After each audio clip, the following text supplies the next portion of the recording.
हम लोग पढ़ चुके राष्ट्रीय आय क्या है, राष्ट्रीय आय की अवधारणाएं, राष्ट्रीय आय को मापने की विधियां। आज हम पढ़ेंगे राष्ट्रीय आय की गणना में कठिनाइयां। ऐसा नहीं है कि जो राष्ट्रीय आय हमारी है उसमें कोई कठिनाई नहीं आती, बहुत आसानी से माप ली जाती है। इससे पहले हम लोगों ने जो पढ़ा था तो उसमें भी देखा था कि कहीं कहीं बहुत सी समस्याएं आ जाती हैं। जैसे अंतिम वस्तुओं की समस्या आ जाती है कि अंतिम वस्तु क्या है, दोहरी गणना की समस्या हो जाती है, ये दोहरी गणना क्या है, ऐसी बहुत सारी समस्याएं हो जाती हैं। और भी ऐसी हो जाती हैं, जैसे अगर मार्शल की परिभाषा में देखेंगे तो मार्शल की परिभाषा में ये था कि वस्तुएं और सेवाओं को कैसे आपस में जोड़ा जाए, या विभिन्न वस्तुएं जो हैं उनको कैसे जोड़ा जाए आपस में। इस तरह की बहुत सारी समस्याएं थी। उन्हीं समस्याओं पर अब हम लोग विस्तार से बात करेंगे। तो इन कठिनाइयों को, जो राष्ट्रीय आय में आने वाली कठिनाइयां हैं, उनके लिए दो भाग कर लिए गए। एक भाग है धारणा मूलक। धारणा मूलक का मतलब होता है विचार से संबंधित, जो सोचते हैं, जितना हम बना सकते हैं, एक सिद्धांत समझ लो, सिद्धांत की तरह जो हम पेश करते हैं वो। और दूसरा सांख्यिकीय कठिनाइयाँ। सांख्यिकीय कठिनाइयों का मतलब है कि जब कलेक्ट करने जाते हैं या उसको जब कलेक्ट करते हैं तो उसमें क्या आने वाली समस्याएं। कलेक्ट करने का मतलब है, जैसे हमने ऐसे एग्जाम्पल के तौर पे ले लिया, एक परिवार की आय कितनी है उसको जोड़ना है, फिर उसी तरह हर परिवार की आय को लेकर के जोड़ना है। तो इसमें जो कठिनाई आएगी वो कौन सी होगी, वो सांख्यिकीय कठिनाइयाँ होंगी। सांख्यिकी का मतलब है कि हर जो हम बनाना चाह रहे हैं या हम जो निकालना चाह रहे हैं उसके लिए डाटा कैसे कलेक्ट करें, तो ये सांख्यिकीय कठिनाइयाँ हैं। और डाटा कलेक्ट करने के बाद हम उसका एक सिद्धांत के तौर पर प्रस्तुत करते हैं, तो वो होता है हमारा धारणा मूलक, उसको सैद्धांतिक भी कह सकते हैं। तो पहले हम इसमें देख लें धारणा मूलक समस्याएं क्या क्या हैं, धारणा मूलक कठिनाइयां क्या क्या हैं। तो धारणा मूलक कठिनाइयां, पहले तो परिभाषा संबंधी। परिभाषा संबंधी का मतलब है कि यहीं से शुरू हो जाता है कि हम क्या जोड़ें। राष्ट्रीय आय जो हम निकालने चले हैं, जो हम राष्ट्रीय आय निकालने जा रहे हैं, उसमें क्या क्या जोड़ें, क्या क्या लें, क्या क्या छोड़ें, क्या क्या लें, ये समस्या जो है आपकी परिभाषा संबंधी समस्या है। पहले हम ये परिभाषित भी तो करेंगे। अगर हम कुछ भी कलेक्ट करने जा रहे हैं तो सबसे पहले हमें परिभाषित करना पड़ेगा कि हम क्या क्या लेने जा रहे हैं। जैसे मान लो अगर हम कोई रिसर्च करने जा रहे हैं तो हमें ये पता होना चाहिए ना कि हम कहाँ जा रहे हैं, क्या करने जा रहे हैं, कौन सी समस्या ले लिए हैं, तो उसी के हिसाब से करेंगे। तो वैसे ही सबसे पहले हमें पता होना चाहिए कि राष्ट्रीय आय में हमें क्या क्या जोड़ना है। जैसे राष्ट्रीय आय में हमने पहले क्या लिया था, लगान, मजदूरी, ब्याज, लाभ, ये हमें पता है कि ये जोड़ा जाएगा, तब तो हम इसको बहुत आसानी से निकाल लेंगे। तो ये पहले हमें परिभाषित करना पड़ेगा कि क्या हमें जोड़ना है। तो ये भी समस्या आ जाती है कभी कभी कि हम क्या क्या लें, क्या क्या छोड़ें, है ना। तो ये जो समस्या होती है, ऐसी समस्या को हम परिभाषा संबंधी समस्या कहते हैं, परिभाषित समस्याएं कहते हैं। अब दूसरा है जो मेन है, सबसे इम्पोर्टेंट है, वह है उपेक्षित बाजार सौदे। उपेक्षित बाजार सौदे में हमें तीन चीजें दिखाई दे रही हैं: हस्तांतरण, भुगतान, पूंजीगत लाभ, हानि, अवैध क्रियाएं। राष्ट्रीय आय में क्या नहीं जोड़ा जाएगा, ये हमें कंफर्म है। हस्तांतरण भुगतान। हस्तांतरण भुगतान क्या होता है, जैसे वृद्धावस्था पेंशन हो गई, विधवा पेंशन हो गई, स्कॉलरशिप हो गई, या इस तरह की जो तमाम हैं, तो वो जो है हस्तांतरण भुगतान कहलाता है। हस्तांतरण भुगतान उसको कहते हैं जो बिना किसी कार्य के बदले दिया जाता है। इकोनॉमिक्स में बिना किसी काम के कुछ नहीं दिया जाता, है ना, तो पता है। तो इकोनॉमिक्स में अब जब ये पता है कि बिना काम के कुछ नहीं दिया जाता है, और अगर दिया जा रहा है तो इसका मतलब राष्ट्रीय आय में उसको नहीं जोड़ा जाएगा। क्यों? क्योंकि उसमें उत्पादन किया ही नहीं, किया कोई उत्पादन का योगदान दिया नहीं दिया। अब जैसे वृद्धा है, जो वृद्ध हो चुके लोग, वो कुछ काम तो नहीं कर रहे हैं, लेकिन सरकार उनको वृद्धावस्था पेंशन दे रही है, वो बिना किसी उत्पादन के दे रही है। और जो विधवा, वो भी सेम है। और एक जो बेरोजगारी भत्ता मिलता है, बेरोजगारी भत्ता पता है, बेरोजगारी भत्ता भी बिना किसी काम के दिया जाता है, बिना किसी उत्पादन में योगदान के। तो वो क्या होगा, हस्तांतरण भुगतान के तहत आएगा, और हस्तांतरण भुगतान को राष्ट्रीय आय में जोड़ा नहीं जाएगा। कंफर्म है, पूछा जाएगा सवाल, इस बार तो बहुत आने का चांस है। क्यों? क्योंकि मल्टीपल चॉइस क्वेश्चन है, और मल्टीपल चॉइस क्वेश्चन का ये बहुत ही इंपॉर्टेंट क्वेश्चन है। पूंजीगत लाभ हानि, पूंजीगत लाभ हानि क्या है कि जैसे हम लोग पूंजीगत संबंधी, जैसे यह मान लो ये घर बना है, इसमें हमें मशीन लगाना है या कोई प्रोडक्शन का काम करना है, उस प्रोडक्शन के लिए हमें एक्स्ट्रा कुछ जो लगाते हैं, जैसे उसको लगाने में जो एक्स्ट्रा लागत लगती है। मान लो मशीन हमने 5,000 का लिया, लेकिन उस 5,000 में मशीन वहाँ से यहाँ लाने में कुछ लगेगा, यातायात का पैसा लगेगा ना, किराया लगेगा, और फिर जो मजदूर यहाँ पे उसको सेट करेंगे वो भी लगेगा, लेकिन वो नहीं जोड़ा जाता है कि जोड़ा जाता है। जो यातायात से आया यहाँ, जो ट्रांसपोर्ट के माध्यम से यहाँ पहुँचा, वो नहीं जोड़ा जाता। प्लस मजदूरों का वो नहीं जोड़ा जाता है ना। तो इसमें क्या है, यही जो है पूंजीगत लाभ हानि है, ये भी राष्ट्रीय आय में नहीं जोड़ा जाता। जोड़ा कितना जाता है, केवल मशीन का जो 5,000 था, केवल वही जोड़ा जाता है ना। और भी ऐसे बहुत से सरकारी आय व्यय होते हैं, खरीद फरोख्त होती है, उसमें भी सरकार को फायदा होता है, लेकिन फिर भी वो राष्ट्रीय आय में नहीं जोड़ा जाता है। तो ऐसी बहुत सी चीज़ें हैं जो राष्ट्रीय आय में नहीं जोड़ी जाती। और फिर अवैध क्रियाएँ, अवैध क्रियाएँ तो जानते ही हो, काला धन, ये तो अगर अवैध क्रिया नहीं जान रहे तो फिर तो बहुत गलत, जानते हो। अवैध क्या क्या होता है, हर चीज़ में इकोनॉमिक्स है। जो चोरी है, चोरी जो चोरी होती है, क्या उसको राष्ट्रीय आय में जोड़ा जाता है? नहीं जोड़ा जाता। और अगर जोड़ ले तो राष्ट्रीय आय में नहीं है, वो जोड़ा जाएगा ही नहीं। क्यों? तो जोड़ा क्यों? क्योंकि वो पैसा तो किसी ने कमाया था, और जिसने वो कमाया था वो राष्ट्रीय आय में जुड़ चुका।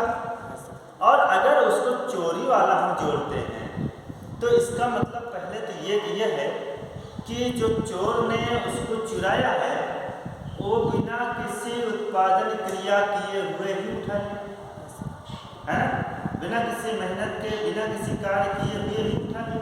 दूसरी समस्या ये है कि एक बार तो वो जुड़ चुका है ना, एक बार जुड़ने दोबारा है ना, एक बार वो जुड़ चुका है, तो अब दोबारा क्यों जोड़ेंगे? तो दो समस्याएं हैं। एक तो बिना उत्पादन के वो ले रहा है, बिना किसी मेहनत के ले रहा है, दूसरा एक बार जुड़ चुका है, दोबारा दोहरीकरण की समस्या हो जाएगी। तो उसको अवैध क्रियाओं को नहीं जोड़ेंगे। और अवैध क्रियाएं जितनी भी हैं सब आती हैं। एक एग्जाम्पल मैं बता दूं जहाँ की नहीं सोचोगे, जैसे मान लो तवायफ होती है, जानते तवायफ, जो लड़कियां जिस्म बेचती, जानते? इसलिए बता रहा हूँ क्योंकि कोई लड़कियां नहीं है ना। अब वो स्पेशल नाम लेना उचित नहीं लग रहा है। कोठा जानते हैं? हाँ, वहाँ पे जो अवैध होता है, अवैध कारोबार, उसके बदले में पैसा लेते हैं, लेती हैं नहीं? कंफर्म कहो, लेती हैं? हाँ लेती हैं। लेकिन वो पैसा कमाई तो है, कमाई तो है, लेकिन राष्ट्रीय आय में जोड़ा नहीं जाएगा। क्यों? क्योंकि उससे कोई उत्पादन कार्य नहीं किया गया क्या? नहीं किया गया, कोई उत्पादन कार्य नहीं किया गया। वो एक बार जो उत्पादित हुआ था जहाँ से उसको जोड़ा जा चुका है, यहाँ कोई उत्पादन कार्य नहीं हुआ, एक और एग्जांपल कि जैसे फ्री में कोचिंग पढ़ाना या फ्री का कोई काम करना, वो भी राष्ट्रीय आय में नहीं जोड़ते हैं, है ना। ये हम पहले भी बता चुके हैं राष्ट्रीय आय में, ठीक है। तो चलो ये हो गया अवैध क्रियाएं। दूसरा, वस्तुओं सेवाओं का मूल्य आकलन। बड़ी समस्या हो जाती है कि किसका मूल्य क्या है ना। अब जैसे इस मोबाइल का है, मान लेते हैं ये मोबाइल, इस मोबाइल की कीमत हमने जब खरीदा तो मान लेते हैं 10,000 थी। अब 2 साल बाद हम इसको चाह रहे हैं कि बेच दें, है ना। पहली बात तो ये जो दोबारा हम बेचना चाह रहे हैं ये जुड़ेगा नहीं राष्ट्रीय आय में, क्यों? क्योंकि एक बार तो जुड़ चुका है। मान लेते हैं कैसे कि कैसे इसकी कीमत की बात करें, तो अब हमें एक समस्या ये होगी, हम चाहेंगे इसका ज़्यादा कीमत लेना और जो खरीद रहा है वो कम कीमत देना चाहता है ना। तो यहाँ पे क्या समस्या है? यही समस्या है कि वो कम आकलित कर रहा है, हम ज़्यादा आकलित कर रहे हैं, है ना। भाई हम तो चाह रहे हैं कि ज़्यादा मिल जाए, हम एक्चुअल नहीं मान रहे, हमें पता है एक्चुअल 5,000 ज़्यादा का नहीं, लेकिन हम 5,000 नहीं मान रहे, है ना। हम 7,000 मान रहे और वो 3,000 दे रहे, है ना। तो दोनों एक्चुअल नहीं है। ये समस्या यहाँ तो केवल एक एग्जाम्पल है, जब बड़े स्तर पर जाते हैं तो समस्या होती है ना। बड़े स्तर पर जाएंगे, जैसे मान लो एक घर है, एक परिवार की हम आय की गणना करना चाहते हैं, तो उस परिवार में जो घर में खाने के लिए रख लिया गया है, जो बीज के लिए रख लिया गया है, हम उसका आकलन कैसे करेंगे? कर पाएंगे क्या? नहीं कर पाएंगे ना। हाँ, एक आंकड़ा जरूर लगा सकते हैं, लेकिन सही आंकड़ा वो नहीं होता है ना। और अब इससे समझ में आ गया होगा कि कुल मिलाकर ये जो वस्तुओं एवं सेवाओं का मूल्य आकलन की बात है, ये कहना क्या चाह रहा है कि हम जो आकलन करना चाहते हैं वो हमेशा सही नहीं होता है ना। तो यहाँ भी कमी हो जाती है, ये भी समस्या है राष्ट्रीय आय की गणना में। तो राष्ट्रीय आय सही नहीं आती है। फिर अंतिम एवं मध्यवर्ती उत्पाद। अंतिम एवं मध्यवर्ती उत्पाद का मतलब है कि एक एग्जाम्पल इसको ले लो, वह गेहूं है।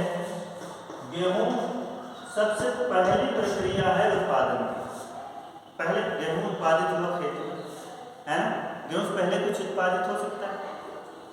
गेहूं के संबंध में कुछ इससे पहले तो शायद उत्पादित नहीं हो, साथ साथ हो सकता है भूसा हो जाए, लेकिन इससे पहले नहीं होगा। और गेहूं से फिर हम क्या बनाते हैं? आटा बनाते हैं, है ना। ये दूसरा स्टेप हो गया, दूसरी बार उत्पादित हो गया इसी गेहूं से, है ना। और तीसरी बार हो गया क्या? ब्रेड, रोटी ब्रेड जो है ना। तो ये क्या हो गया? तीसरे स्तर पर, यानी ये जो उत्पाद है वो अंतिम है, ये उत्पाद जो है अंतिम है। और ये दोनों उत्पाद क्या है? ये मध्यवर्ती उत्पाद है ना, मध्यवर्ती उत्पाद। तो राष्ट्रीय आय में ये समस्या होती है कि अंतिम वस्तुओं को जोड़ा जाए कि मध्यवर्ती वस्तुओं को जोड़ा जाए, है। जब हम उत्पादन संबंधी व्यवहार का, उत्पादन संबंधी गणना विधि का यूज करते हैं, तब हमारे ये गेहूं भी उसमें जोड़ लिया जाता है, जोड़ा जाता है ना, और आटा भी जोड़ लिया जाता है, और ब्रेड भी जोड़ लिया जाता है। तो तीनों जोड़ लिए गए ना, तो समस्या हुई कि नहीं? गलत हो गई कि नहीं हुई? राष्ट्रीय हमारी गलत हो गई। तो ये समस्या भी रहती है, इसको हम दोहरी गणना की भी समस्या कहते हैं।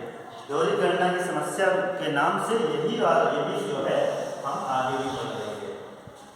और इसके बाद सरकारी सेवाओं का मूल्य और निवेश। सरकार कहाँ पे निवेश कितना कर रही है, हालांकि उसका सबका लेखा जोखा होता है, लेकिन कुछ ऐसे निवेश होते हैं जिनकी गणना नहीं हो पाती है, तो वो भी समस्या है। और घिसावट की गणना की समस्या। घिसावट का मतलब है कि अभी हमने मशीन की बात की, मोबाइल की बात किया था। मोबाइल का हमने कितना 10,000 कीमत होता है, जब न्यू था तो 10,000 था, सेकंड पे हम कह रहे हैं 5,000, है ना। तो ये जो 5,000, ये मान लो 2 साल के बाद की बात है, तो ये 2 साल में 5,000 की घिसावट हुई, है ना। मतलब उसमें 5,000 की जो कमी आई वो घिसावट। लेकिन क्या ये आंकड़ा हमेशा सही होता है? नहीं हो सकता है ना। हम 5,000 मान रहे हैं, लेकिन मान लो वो 10 साल और चल गया तो इसका मतलब घिसावट कम हुई थी, और हिसाब कम हो जाएगा। है ना। तो हमारी जो राष्ट्रीय आय है वो गलत हो जाएगी। तो ये घिसावट की भी समस्या है। अब चलो ये देख लेते हैं सांख्यिकीय कठिनाइयाँ। तो सबसे पहले तो मापने की विधि की ही समस्या है। मापने की विधियाँ हम लोगों ने पढ़ा था ना, आय, उत्पादन और व्यय, और आय और उत्पादन की मिश्रित विधि। तो इस तरह हमने 4-5 पढ़ लिया था राष्ट्रीय आय को मापने की विधि। तो सबसे पहले मापने की विधि की समस्या है। मापने की विधि कौन सी यूज की जाए, यही एक समस्या है। अगर मान लो हम जैसे उत्पादन विधि की बात करते हैं तो आय वाले छूट जाते हैं, जो उत्पादन नहीं कर रहे हैं वो तो छूट जाते हैं। और आय गणना विधि की बात करते हैं तो व्यय और उत्पादन वाले छूट जाते हैं, है ना। ये समस्याएं हैं। यानी जो उत्पादन कार्य कर रहे हैं वो आय विधि में सारे नहीं आ पाते हैं। कुछ तो आ जाते हैं, ज़्यादातर आ जाते हैं, लेकिन सारे नहीं आ पाते हैं। या जिसकी इनकम कम है या जो उत्पादन से बिल्कुल नहीं जुड़ा है वो इसमें आ ही नहीं पाता है। और गैर मौद्रिक लेन देन का मतलब है कि जिनका लेन देन पैसों में नहीं होता, रुपयों में नहीं होता। जैसे पहले हम लोग गांव में सब्जी खरीदते थे तो उसके लिए अनाज देते थे, है ना। इससे पहले मजदूरी हमें अनाज के रूप में मिलती थी। तो अगर ऐसी समस्या है, कभी कभी हम लोग ऐसे भी कर लेते हैं कि तुम चले जाओ वहाँ से मेरा सामान ले आना और मैं तुम्हारा यहाँ का सारा काम कर दूँगा, है ना। तो ये दोनों जो अदला बदली हो गई, इसको राष्ट्रीय आय में कैसे जोड़ेंगे? नहीं जोड़ेंगे, है ना। जोड़ना मुश्किल है, कैसे न कैसे तो हल निकाल लेंगे, लेकिन बहुत मुश्किल है। और अगर एक बात हो तो चलो हम निकाल लेंगे, लेकिन कई चीज़ें होती हैं तो एक साथ तो बहुत मुश्किल है ना। और आंकड़े संकलन की व्यवस्था, आंकड़े संकलन करना किसी एक व्यक्ति के वश की बात नहीं है। इसके लिए एक बढ़िया पढ़ा लिखा होना चाहिए और उसको सब कुछ मालूम होना चाहिए। लेकिन हम लोग कैसे करते हैं, प्राइमरी का टीचर जाके कर देता है। प्राइमरी का टीचर क्या इतना जानता है कि कैसे हमें करना? उसको एक फॉर्मेट दे दिया जाता है, उस फॉर्मेट में तो वो भरवा लेगा, लेकिन सही आंकड़े को नहीं भर पाता। तो ये समस्या है। मूल्य स्तर में परिवर्तन, कभी कभी ऐसा होता है कि गणना के समय मूल्य में परिवर्तन हो जाता है। तो उस समय जैसे इस समय महंगाई ज़्यादा हो गई, कभी थोक महंगाई, कभी उपभोक्ता मूल्य महंगाई, ये सारी समस्याएं आती रहती हैं। और दोहरी गणना की समस्या, जैसा कि अभी हमने बताया था कि गेहूं को भी जोड़ लिया गया, उसी गेहूं से बना आटा भी जोड़ लिया गया, फिर ब्रेड भी जोड़ लिया गया, या उससे और जो बना उसको भी जोड़ लिया गया। तो इतनी सारी जो समस्याएं हैं वो सारी की सारी समस्याएं जो हैं वो